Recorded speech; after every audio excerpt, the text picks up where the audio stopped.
하나님 말씀은 여호수아서 10장 1절에서 15절까지 말씀입니다.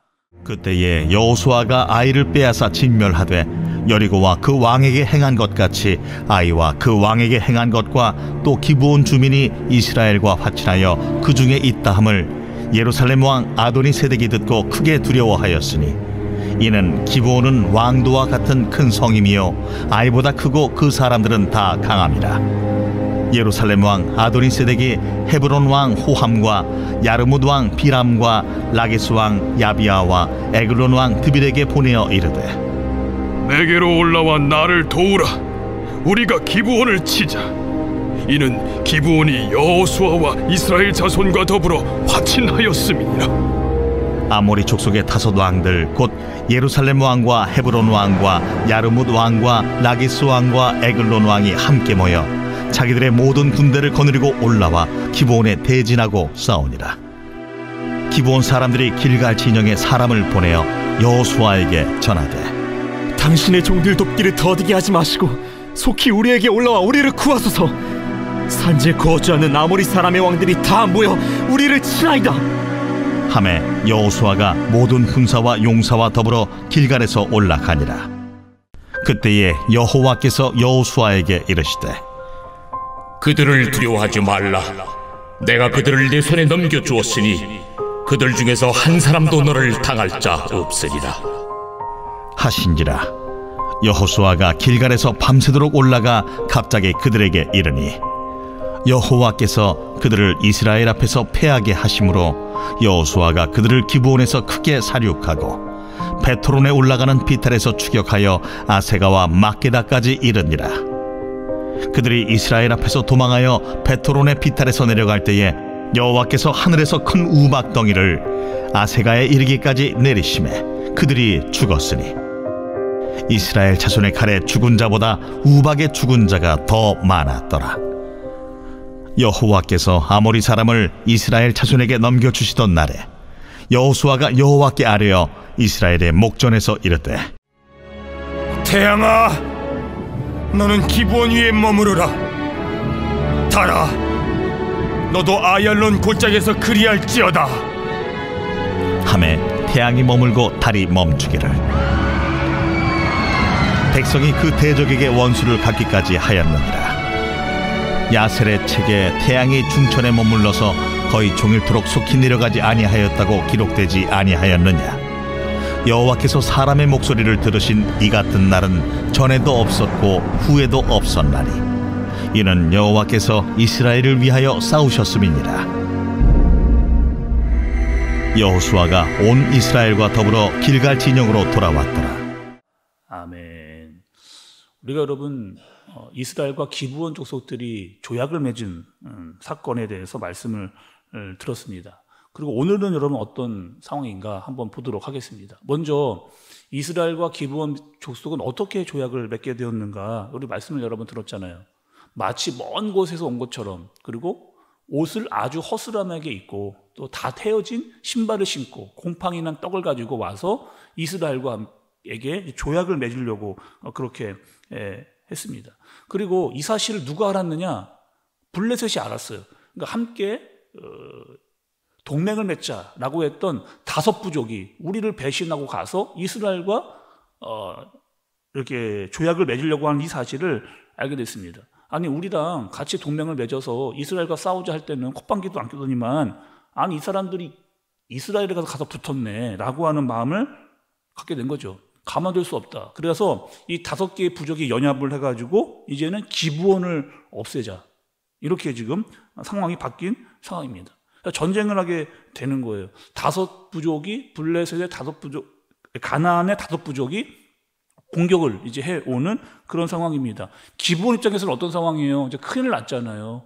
그래서 이스라엘 백성들에게 SOS를 이렇게 치는 그런 말씀입니다. 6절의 말씀 여러분 한번 좀 보세요. 6절. 기브온 사람들이 길갈 진영에 사람을 보내어 여호수아에게 전하되 당신의 종들 돕기를 더디게 하지 마시고 속히 우리에게 올라와 우리를 구하소서. 산지에 거하는 아모리 사람의 왕들이 다 모여 우리를 치나이다 하며 이렇게 이야기합니다. 그러니까 지금 이스라엘 백성들이 기브온을 도우러 가야 되는 그런 상황입니다. 이스라엘 입장에서 여러분 어떨까요? 올라가고 싶은 마음 있을까요? 없을까요?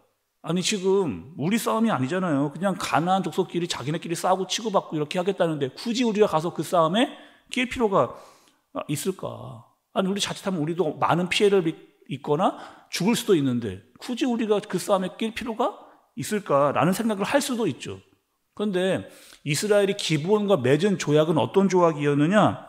어떤 조약일까요, 여러분? 그냥 단순하게 너희와 그냥 싸움하지 않겠다라고 하는 소극적인 그런 조약이 아니라는 거예요. 그리고 우리가 너희를 끝까지 책임지겠다라고 하는 그런 조약을 맺은 그런 상황입니다. 그러니까 너희가 어려울 때, 너희가 정말 힘들 때 너희를 가만두지 않고 반드시 우리가 너희를 도와주겠다라고 하는 적극적인 그런 조약을 맺은 상태인 겁니다. 그래서 지금 가나안의 다섯 부족과 기브온이 싸우는 그 전쟁에 이스라엘이 끼어들어서 전쟁을 하게 되어지는, 그리고 오늘 말씀해 보니까 여호수아가 어떻게 전쟁을 하느냐, 그냥 대충 몇 명만 데려가서 싸움하지 않고 이스라엘의 모든 사람들을 다, 전쟁할 수 있는 모든 군사들을 다 데리고 이제 올라가서 전쟁을 하게 되어지는 그런 상황입니다. 그러니까 하나님께서 그때 여호수아와 이스라엘 백성들에게 해주신 말씀이 있어요. 한번 보시죠, 여러분. 8절의 말씀입니다. 8절. 그때 여호와께서 여호수아에게 이르시되 그들을 두려워하지 말라. 내가 그들을 내 손에 넘겨주었으니 그들 중에서 한 사람도 너를 당할 자가 없으리라 하신지라. 이렇게 얘기합니다. 말씀하시고 두 가지 기적이 일어나는데 어떤 기적이냐 한번 보겠습니다. 1절에 첫 번째는 11절 중간이에요. 여러분. 11절 중간입니다. 하늘에서 큰 우박덩이를 아세가에 이르기까지 내리심에 그들이 죽었으니 이스라엘 자손의 칼에 죽은 자보다 우박에 죽은 자가 더 많았더라. 이렇게 이야기하죠. 두 번째는 13절 처음입니다. 태양이 머물고 달이 멈추기를 백성이 그 대적에게 원수를 갚기까지 하였느니라. 이렇게 얘기합니다.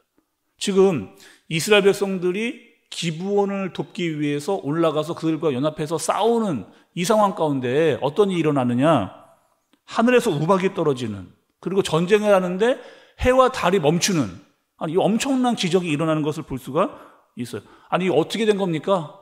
아니 이게 지금 맞는 겁니까? 틀린 겁니까? 뭐 과학적으로 이걸 어떻게 증명할 겁니까? 증명이 되는 겁니까? 안 되는 겁니까? 이게 여러분 중요하지 않아요. 지금 이게 누구와 누구와의 싸움이에요? 단순히 이스라엘과 기브온 그리고 가나안 다섯 족속과의 싸움이 아니고 하나님께서 하시는 전쟁이라고 하는 사실을 잊지 말아야 되는 거죠. 하나님이 하신다. 천지 만물을 지으신 하나님께서, 홍해를 가르시는 하나님께서, 그리고 죽은 자도 살리시는 하나님께서, 전지전능하신 하나님께서 지금 이스라엘과 기브온을 위해서 싸우시는 그 전쟁이다라고 하는 그 사실을 말씀이 알려주시는 겁니다. 여러분, 왜 하늘에서 우박이 떨어졌을까요? 왜 해가 멈추고 달이 멈추는 이런 일들이 일어났을까요? 너희가 믿는 하나님이 어떠한 하나님인가를 내가 보여주겠다라고 하는 하나님의 능력이 나타나는 그런 전쟁인 거죠. 우리가 여러분, 여러 차례 우리 강한 이 정복에 대해서 이야기를 드릴 때 강조해서 말씀드린 것이 있어요. 지금 이스라엘의 전쟁은 그냥 어느 정도 다른 나라와 싸워서 이기는 그런 싸움이라고 말씀드리지 않았습니다. 뭐 빨리 땅을 차지하거나 늦게 차지하는 이런 싸움이라고 말씀드리지 않았어요. 어떤 싸움이었느냐? 철저하게 하나님 말씀에 순종하느냐, 순종하지 않느냐의 싸움을 보여주는 전쟁이라고 말씀을 드렸습니다. 신약이 오면 예수님께서 이 땅에 오시잖아요. 예수님이 굳이 이 땅에 오실 필요가 있었을까? 그냥 하늘에 계시면은 모든 영광과 경배를 다 받으셨을 그 예수님인데 그분은 우리를 위해서 내려오신 겁니다. 왜요? 약속을 지키기 위해서. 또 오셔서 뭘 하셨느냐? 철저하게 예수님은 하나님의 말씀대로 순종하는 모습을 우리에게 보여주시는 거죠. 철저하게 하나님의 말씀대로 순종하는 그 모습을, 그리고 마치 기브온과 같은 우리를 구원해내시는 예수님을 볼 수가 있습니다. 그분은 어떻게 했느냐? 모든 것을 걸어서 희생하시는, 자기의 시간과 에너지를 사용하신 거죠. 거기다가 배신도 당하고 여러 어려움, 고난과 십자가를 져야 되는 여러 어려움 등을 당했습니다. 그러나 끝까지 포기하지 않으시는, 모든 것을 걸어 헌신하시는 예수님, 자기의 생명까지 내어 놓으신 겁니다.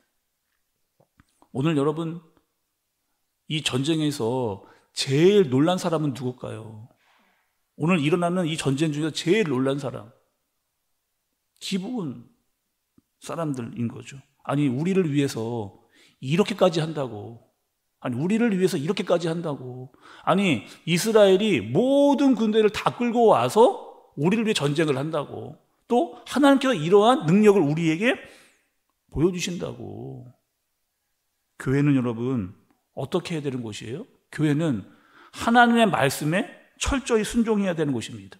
선한 싸움을 싸워야 되는 것이고, 약한 곳을 찾아가야 되는 것이고, 끝까지 도와야 되는 그런 곳이죠. 약한 자들이 교회가 돕는 것을 보고 우리에게 이렇게까지 도움을 준다라고 할 정도의 도움을 줘야 되는 것이 바로 교회인 겁니다. 그래서 우리도 이 지역과 교회를, 나라를 위해서 해야 될 일이 있다면 마땅히 감당해야 되는 거죠. 하나님께서 우리를 도우시고 일하시고 생각하지 못하는 일을 하시고, 또 예수님께서 우리를 구원하신 것처럼 또 우리 또한 하나님의 사랑을 받은 자로 이웃에게 그 모습을 전할 수 있는 그런 믿음과 순종이 있는 우리와 우리 교회, 저와 여러분 되어지시기를 예수님의 이름으로 축복합니다. 기도하겠습니다. 하나님 아버지, 우리를 위해서 예수님을 보내주셨습니다. 또 믿지 않는 자들을 위해 또 우리를 사용하게 하셨습니다. 예수님은 철저히 말씀에 순종하셨고 믿음으로 사셨고 복음을 전하셨습니다. 우리 또한 믿지 않는 자들에게 하나님의 말씀을 전하고 증거하는, 약한 자를 도울 수 있는 일을 감당하게 하여 주옵소서. 예수님의 이름으로 기도드리옵나이다. 아멘.